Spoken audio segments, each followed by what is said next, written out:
पुराने समय की बात है। एक जंगल में सपेरों का एक झुंड जा रहा था। वे एक पेड़ की छाया में आराम करने बैठे। उस पेड़ के पास सांपों का एक बिल था। एक सपेरे ने पहचान लिया कि इसमें सांप हो सकता है। उसने अपने साथियों से कहा कि हमें यह बिल खोदना चाहिए। जब सपेरों ने बिल खोदा तो उसमें से एक बहुत बड़ा काला नाग निकला। सपेरों ने उसे पकड़ लिया और पिटारे में बंद कर लिया। थोड़ी दूर चलने के बाद सपेरों ने सोचा कि वे नाग का जहर निकाल दें। जब उन्होंने पिटारा खोला तो सब हैरान रह गए। नाग गायब हो गया था और उसकी जगह एक सुंदर नौलखा हार रखा था। सपेरे हार देखकर बहुत खुश हुए। उन्होंने सोचा कि नाग से तो हार ज्यादा कीमती है, इसे राजा को दे देते हैं। राजा उन्हें बहुत सारा धन देगा। वे राजा चित्रसेन के शहर की ओर चल दिए। राजा के महल में पहुंचकर उन्होंने राजा को प्रणाम किया। राजा ने उनसे आने का कारण पूछा। सपेरों ने बताया कि उनके पास एक बहुत कीमती हार है जो रानी के गले की शोभा बढ़ा सकता है। राजा चित्रसेन ने हार दिखाने को कहा। जब सपेरों ने पिटारा खोला तो राजा और दरबार में सभी लोग हार देखकर हैरान रह गए। उन्होंने ऐसा हार पहले कभी नहीं देखा था। राजा ने सपेरों से पूछा कि वे ये हार कहां से लाए हैं। सपेरों ने बताया कि उन्हें ये रास्ते में मिला था। राजा ने हार स्वीकार कर लिया और सपेरों को इनाम देकर विदा किया। राजा ने हार वाला पिटारा अपने पास रख लिया। शाम को जब राजा महल में गया तो उसने रानी को हार दिखाते हुए कहा कि वो उसके लिए एक सुंदर उपहार लाया है। रानी ने पिटारा खोला तो उसमें एक बहुत सुंदर छोटा बच्चा सो रहा था। बच्चा इतना सुंदर था कि रानी उसे देखती रह गई। राजा को रानी की बात पर भरोसा नहीं हुआ। उसने खुद देखा तो सच में हार की जगह बच्चा था।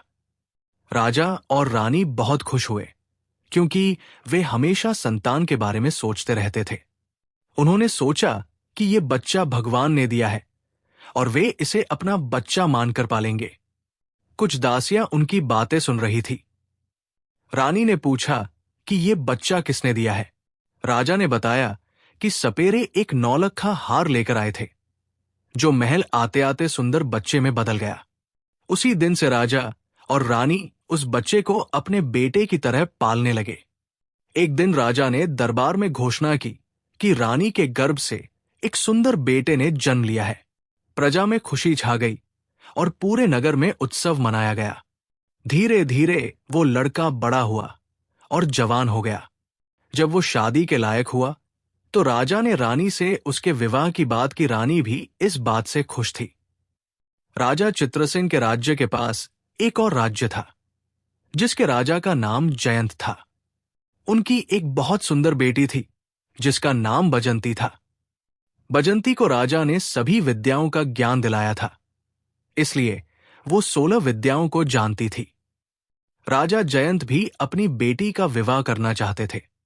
उन्होंने राजपुरोहित को बुलाकर अपनी बेटी के लिए योग्य वर ढूंढने के लिए भेजा।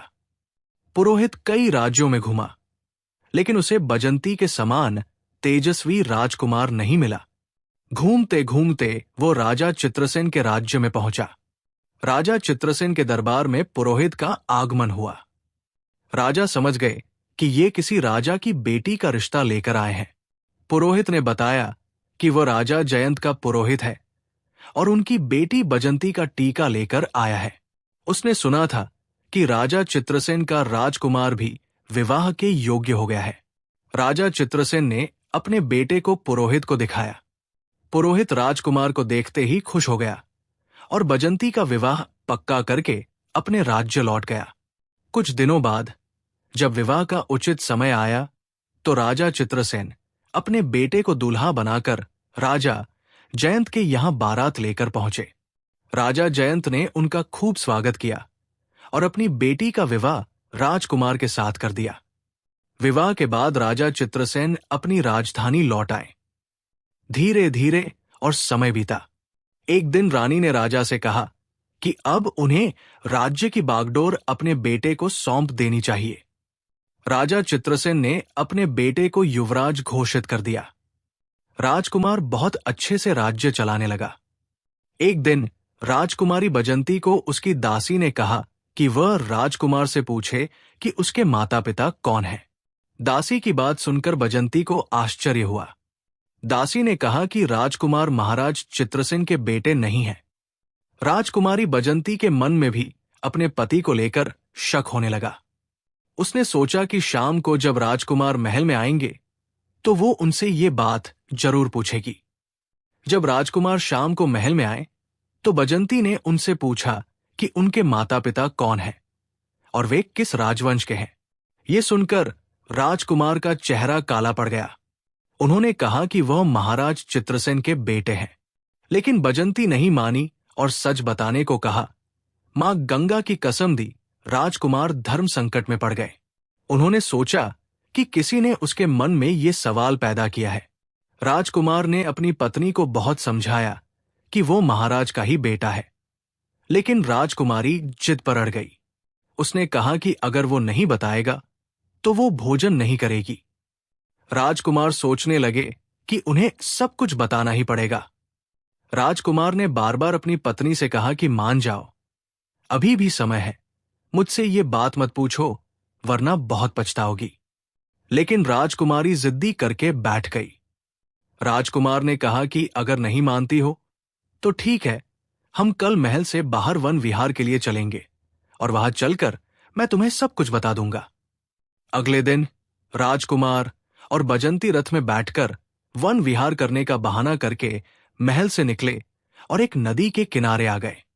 राजकुमारी बजंती ने पूछा कि वो उसे नदी के पास क्यों लाए हैं, क्या इस नदी से उनका कोई संबंध है। राजकुमार ने फिर से कहा कि मान जाओ और मुझसे मेरे वंश के बारे में मत पूछो वरना तुम्हें बहुत पछताना पड़ेगा। लेकिन राजकुमारी नहीं मानी।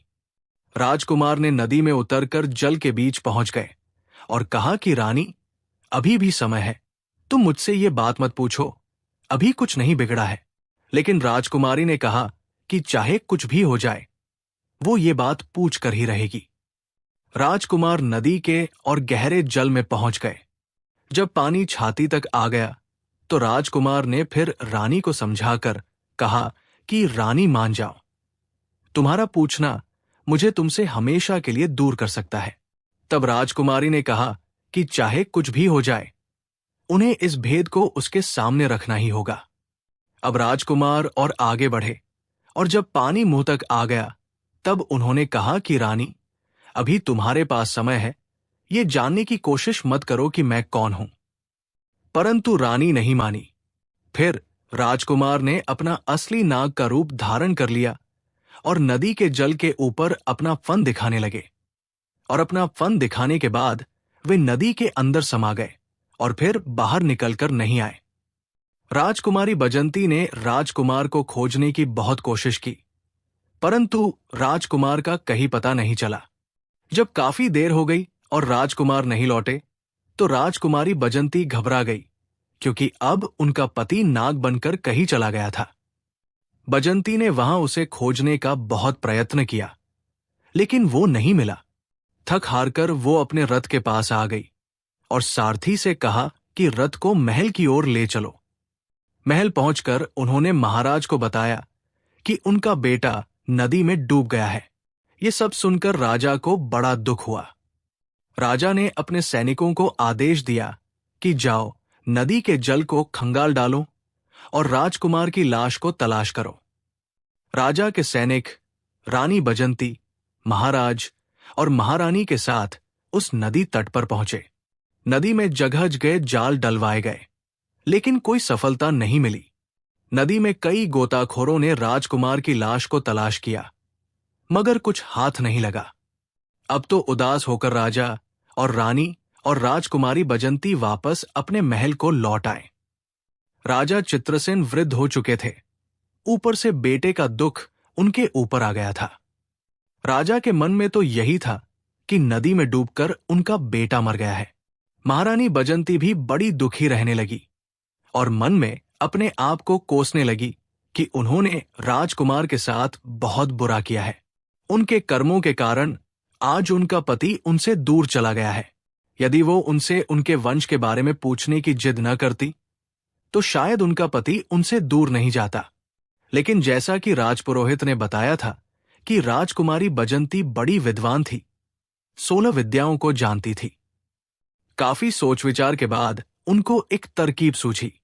राजकुमारी ने अपने पूरे नगर में ये घोषणा करवा दी कि कोई भी व्यक्ति उसे कोई नई बात सुनाएगा तो उसके बदले में उनको उचित इनाम दिया जाएगा, चाहे कोई आपबीती हो या फिर प्राचीन घटना से संबंधित कोई भी कहानी हो या कथा हो। कुछ भी जो कोई सुनाएगा उसको उचित इनाम दिया जाएगा। रानी बजंती रोज कहानी सुनती थी। उनके पास कहानियां सुनाने वालों की भीड़ लगी रहती थी। कोई रामायण की कहानी सुनाता तो कोई राजा का इतिहास। राजकुमारी बजंती का बस यही काम था कि वो सुबह से शाम तक नई नई कहानियां सुनती रहती थी। ऐसे ही कुछ समय बीत गया।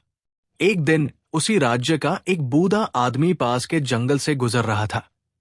जंगल पार करते करते उसे रात हो गई तो उसने सोचा कि अब रात में आगे चलना ठीक नहीं है, क्योंकि जंगल में खतरनाक जानवर भी मिल सकते हैं। यही सोचकर बूढ़ा आदमी उस जंगल में एक पीपल के पेड़ पर चढ़कर बैठ गया। रात का समय था। बूढ़े आदमी को डर के मारे नींद नहीं आ रही थी। जब रात के 12 बजे तो उसने देखा कि एक झाड़ू लगाने वाला आता है और पूरे जंगल में झाड़ू लगा देता है। फिर एक पानी छिड़कने वाला आता है और हर जगह पानी छिड़क देता है। उसके बाद वहां कुर्सियां लगनी शुरू हो जाती है। फिर एक सिंहासन आता है। बूढ़ा आदमी पीपल के पेड़ पर बैठा बैठा ये सब देख रहा था। उसने देखा कि वहां सभा होने लगती है। वो बूढ़ा आदमी बहुत डर गया और सोचने लगा कि ये सब क्या हो रहा है और ये लोग कौन हैं? क्या आज ये उसे जिंदा छोड़ेंगे या नहीं? वहां एक से बढ़कर एक अजीब मेहमान आने लगे। वे अजीब इसलिए थे क्योंकि उनका आधा शरीर सांप का था और आधा इंसान का भयानक दिखने वाले नागों का दरबार सज रहा था। जब सभी लोग आ गए तो वहां 2 और सिंहासन थे और उन पर थोड़ी देर बाद नागों के राजा और उनके बेटे युवराज आकर बैठ गए। पूरा दरबार उनका स्वागत करता है। उनके बीच जो बातें होनी थी वो बातें हो रही थी, लेकिन नागराज का बेटा चुपचाप गर्दन झुकाए बैठा था। उस दरबार में राजकुमार की शादी को लेकर बातें चल रही थी। जब राजकुमार की शादी का नाम आता है तो वो गर्दन ऊपर कर लेता है और बहुत उदास हो जाता है।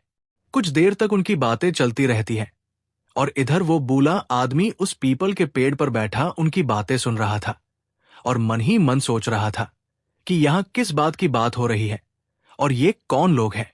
उसे लगा कि आज वो उनसे जिंदा नहीं बचेगा। वो डर के मारे उस पेड़ की एक डाली पर चिपक कर लेटा रहा। 3-4 घंटे बाद दरबार खत्म हो जाता है।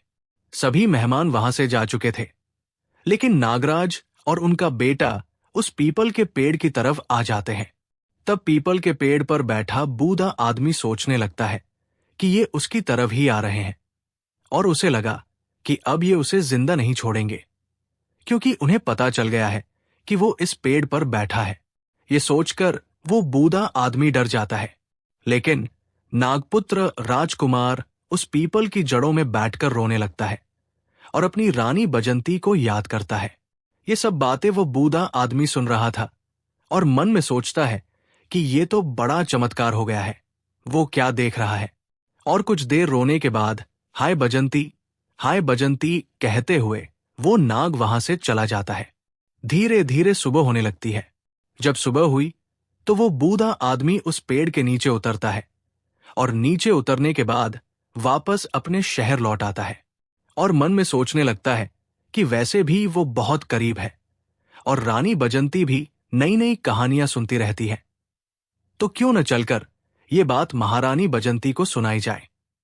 इसके बदले में महारानी उसे बहुत सारा पैसा देंगी और वो अमीर हो जाएगा। ऐसा सोचकर वो बूढ़ा आदमी उसी जगह पहुंच जाता है जहां रानी बजंती का मंडप लगा हुआ था, जहां रानी बजंती रोज कहानियां सुना करती थी।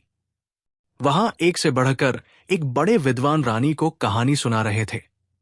कुछ घंटे इंतजार करने के बाद उस बूढ़े आदमी का कहानी सुनाने का नंबर आता है। वो महारानी बजंती से कहने लगता है कि महारानी, आज उसने बड़ा अजीब नजारा देखा है। आज वो उसे आंखों देखी घटना सुनाएगा। रात में जब वो जंगल से गुजर रहा था, तो रात होने की वजह से वो उस जंगल में फंस जाता है।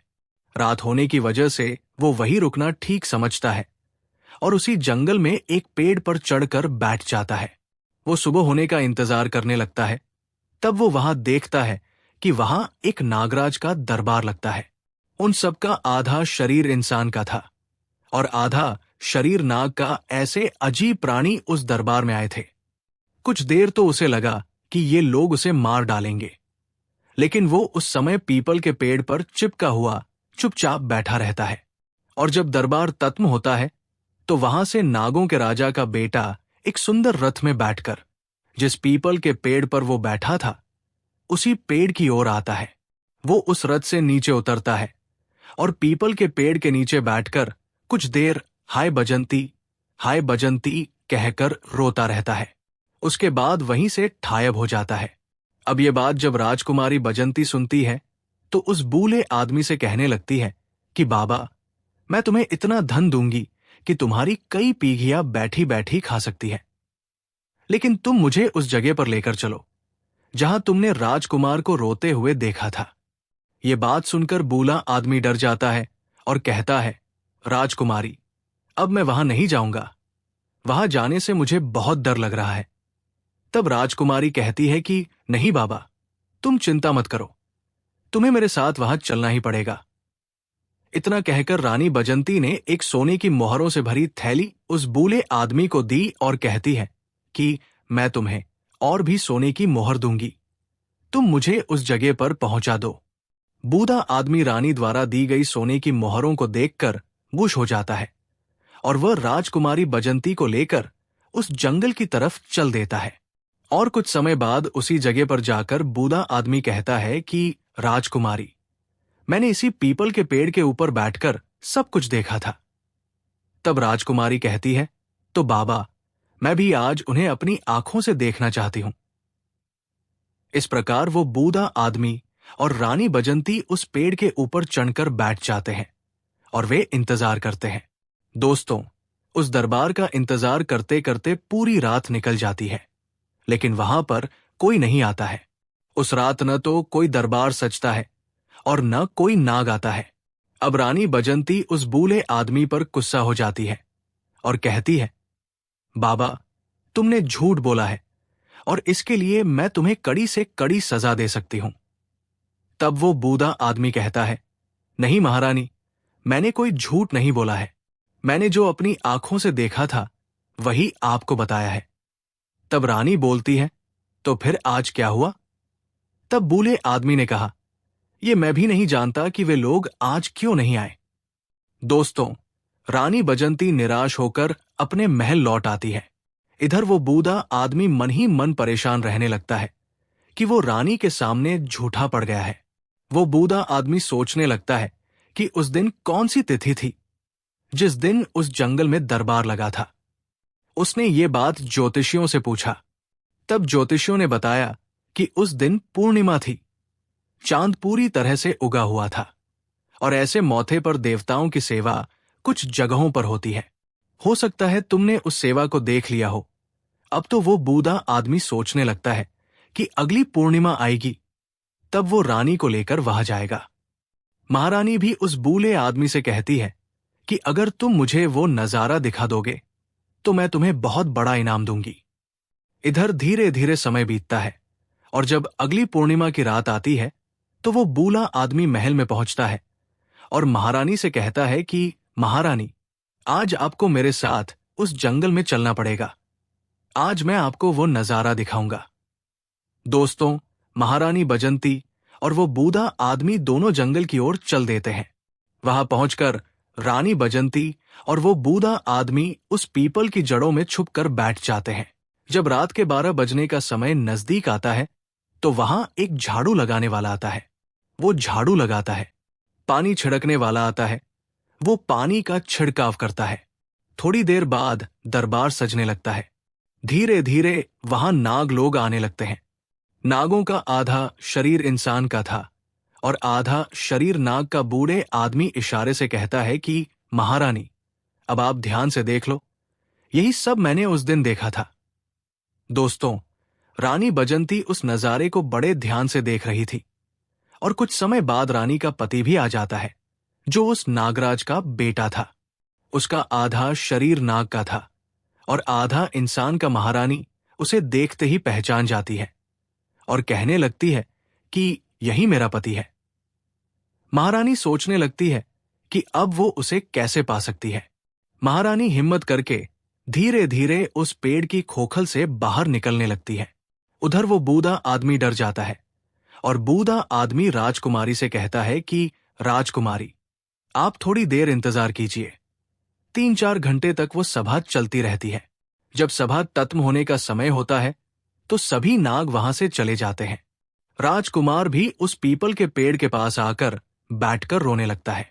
उसे देखकर रानी बजंती डर जाती है, क्योंकि उसका आधा शरीर नाग का था और आधा इंसान का। अपने पति को रोता देखकर राजकुमारी से रुका नहीं जाता है और राजकुमारी बजंती जड़ों से निकलकर उसके पास आ जाती है और उसका हाथ पकड़ लेती है।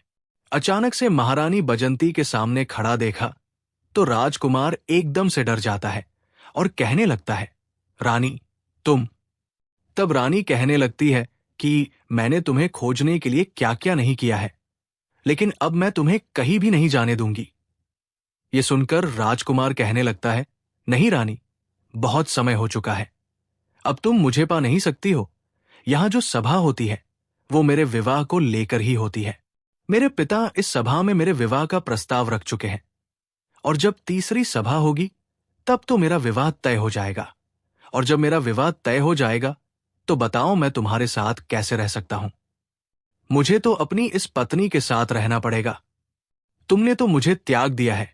मैंने उस दिन तुम्हें बार बार समझाया था कि मुझसे मेरा वंश मत पूछो। तब राजकुमार की बात सुनकर रानी बजंती रोने लगती है और बार बार अपनी गलती की माफी मांगती है। तब दोस्तों राजकुमार कहता है, राजकुमारी, रोने का समय नहीं है, मैं तुम्हें एक उपाय बताता हूं। यदि तुमने वो उपाय कर लिया तो शायद हमारा मिलन हो सकता है। तब रानी बजंती बोलती है कि तुम मुझे जो उपाय बताओगे मैं वही उपाय करूंगी, लेकिन तुम्हें मेरे साथ रहना होगा। तब राजकुमार बोलता है, रानी, अब मेरे जाने का समय हो गया है। मुझे मेरे पिता के दरबार में पहुंचना है, लेकिन अगली पूर्णिमा के दिन तुम्हें इसी प्रकार यहां आकर के बैठना पड़ेगा, और जब यहां सभा लगने लगे तो ध्यान रखना, तुम चुपचाप महाराज के सिंहासन के नीचे आकर छुप जाना, और जब मेरे विवाह की बात चले तो तुम उस सिंहासन से नीचे से निकलकर महाराज के सामने जाकर खड़ी होकर तुम मुझे महाराज से मांग लेना। अगर महाराज बात मान लेते हैं तो मैं तुम्हें मिल जाऊंगा। इतना कहकर वो नाग वहां से गायब हो जाता है। इधर महारानी बजंती और वो बूढ़ा आदमी अपने शहर लौट आते हैं। तब से रानी राजकुमार को पा पाएंगी या नहीं, इस बात को लेकर दुखी रहने लगती है। इधर राजा चित्रसेन भी अपने बेटे के धम में दिन रात दुखी रहते हैं। धीरे धीरे समय निकल जाता है। इधर महारानी सोच रही थी कि अब चाहे कुछ भी हो जाए, अगली पूर्णिमा के दिन वो अपने पति को पाकर ही रहेंगी। ये सोचकर अब रानी कहानियां सुनना भी बंद कर देती है। धीरे धीरे समय बीतता जाता है। जब तीसरी पूर्णिमा नजदीक आती है तो रानी मन में विचार कर रही थी कि आज चाहे कुछ भी हो जाए, वो अपने पति को लेकर ही लौटेंगी। वो बूढ़े आदमी को लेकर उस पीपल के पेड़ के पास पहुंच जाती है। वहां दोनों उस पीपल की जड़ में छुपकर बैठ जाते हैं और सभा लगने का इंतजार करने लगते हैं। इधर रात के 12 बजते ही दरबार की तैयारी शुरू हो जाती है। कुर्सियां लगती हैं और राजा का सिंहासन आता है। इधर रानी उस पीपल की खोखल से निकलकर उस सिंहासन के नीचे छुप जाती है। बड़े ही विशाल शरीर वाले नाग वहां आकर के बैठने लगते हैं। कुछ देर के बाद राजकुमार का पिता, जो नागों का राजा था, वो भी आ जाता है। राजकुमार भी वही आकर बैठ जाता है। दरबार शुरू होता है। उनमें आपस में बातें होने लगती है। कुछ समय के बाद राजकुमार के विवाह की बात शुरू होती है। अब राजकुमार के विवाह की जब बात चली तो राजकुमारी बजंती मौठा पाते ही सिंहासन के नीचे से निकलकर राजा के सामने हाथ जोड़कर खड़ी हो जाती है। अचानक से एक स्त्री को वहां पर आया देखकर सारी सभा घबरा जाती है। तब नागराज बोलता है, तुम कौन हो और यहां इस सुनसान जंगल में आधी रात के समय तुम यहां क्यों आए हो? क्या तुम्हें मौत का डर भी नहीं लगता है? हम नाग हैं और नाग लोग कितने जहरीले होते हैं, ये तुम्हें नहीं छोड़ेंगे। ये बात सुनकर बजंती कहने लगती है कि महाराज, मुझे डर किस बात का? मैं तो आपकी पुत्रवधू हूं। राजकुमार मेरे पति हैं और आप न मानो तो उनसे ही पूछ लो। इनके साथ मेरा विवाह हुआ है। जब महाराज अपने राजकुमार से पूछते हैं कि राजकुमार, ये कौन है? तो राजकुमार पूरी कहानी अपने पिता को सुनाता है और कहता है, पिताजी, एक दिन मुझे कुछ सपेरों ने पकड़ लिया था और पकड़कर पिटारे में रखकर मुझे ले जाने लगे। तो मैंने उनसे बचने के लिए उस पिटारे के अंदर नौलखा हार का रूप धारण कर लिया था। उन सपेरों ने नौलखा हार महाराज चित्रसेन के यहां दे दिया। मैंने सोचा, राजा चित्रसेन को कोई बेटा नहीं है, राजा की कोई संतान नहीं है, तो क्यों न राजा के यहां मैं बेटा बन जाता हूं। तो वो अपनी माया से बेटा बन जाता है और कई साल महाराज के राज महलों का सुख भोगता रहता है।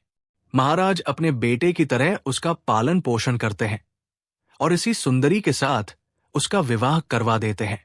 लेकिन एक दिन जिद करके इस सुंदरी ने मुझसे मेरे वंश के बारे में पूछा कि तुम किस वंश के हो।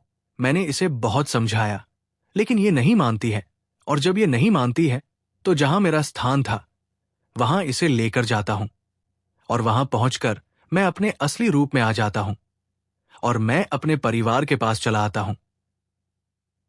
ये बात महाराज जब सुनते हैं तो नागराज कहने लगते हैं कि देवी, क्या ये सच कह रहा है? तब राजकुमारी बजंती कहती है, हां महाराज, ऐसा ही हुआ था। मेरा विवाह इन्हीं के साथ हुआ था, जबकि पहले इनका पूरा शरीर इंसान का था। बजंती की बात सुनकर नागराज अपने बेटे को डांटते हैं, पहले तो तुमने हमारी परंपरा के खिलाफ जाकर जमीन पर शादी की है और फिर उसके बाद तुम इस स्त्री को छोड़कर हमारे पास वापस आए हो। तुमने ये अपराध किया है। अब मैं तुम्हें श्राप देता हूं कि जब तक ये स्त्री जिंदा रहेगी तब तक तुम जमीन पर रहकर इनका साथ दोगे। इसे छोड़कर नहीं जा सकते। इसे अपनी पत्नी के रूप में रखना होगा और जिस राजा के तुम बेटे बने थे उस राजा का राज्य भी तुम्हें चलाना होगा। उस राजा की सेवा करनी पड़ेगी। जब तक वहां का काम तत्म नहीं हो जाता है तब तक तुम हमारे साथ हमारे पास नागलोक में नहीं लौट पाओगे। अब तुम्हारा विवाह नहीं होगा। दोस्तों, नागराज ने यह श्राप देकर बजंती को उसका पति दे दिया। राजकुमार अब अपने पहले वाले रूप में आ जाता है। उसके बाद रानी बजंती और राजकुमार नागराज से सर झुकाकर आशीर्वाद लेते हैं और अपनी पत्नी के साथ विदा लेकर वहां से राज महल की ओर चले आते हैं। राजकुमार अपनी नगरी में आता है तो वहां पहुंचकर वो देखता है कि बेटे के गम में परेशान होकर महाराज की हालत बहुत ही ज्यादा नराब हो चुकी थी। जब राजकुमार महाराज के पास पहुंचा तो महाराज अपने बेटे को देख बहुत ही खुश हो जाते हैं। उन्हें ऐसा लगने लगता है जैसे सारी बीमारियों ने उनका पीछा छोड़ दिया हो। पूरे राजमहल में खुशियां मनाई जाती है। राजा साहब पूरे शहर में ये मबर भिजवा देते हैं कि उनका राजकुमार वापस लौट आया है। ये सुनकर पूरे शहर में खुशी से उत्सव मनाया जाता है और राजा चित्रसेन और उनकी महारानी अपने बेटे को पाकर बहुत खुश होते हैं। तो दोस्तों, इस प्रकार से रानी बजंती अपने खोए हुए पति को ढूंढ लेती है और बड़े प्यार के साथ अपने पति के साथ रहती है। दोस्तों, इस कहानी से यही नतीजा निकलता है कि चाहे कितनी ही पतिव्रता स्त्री हो, अगर उसकी जिस जिद से आपके मान सम्मान या पारिवारिक रिश्ते में दरार आए तो वो जिद उसकी कभी पूरी नहीं करनी चाहिए। तो दोस्तों, हमारा वीडियो आपको कैसा लगा? अगर आपको ऐसे ही वीडियो पसंद है तो हमारे वीडियो को लाइक, कमेंट, शेयर और चैनल को सब्सक्राइब कर लें। वीडियो देखने के लिए धन्यवाद।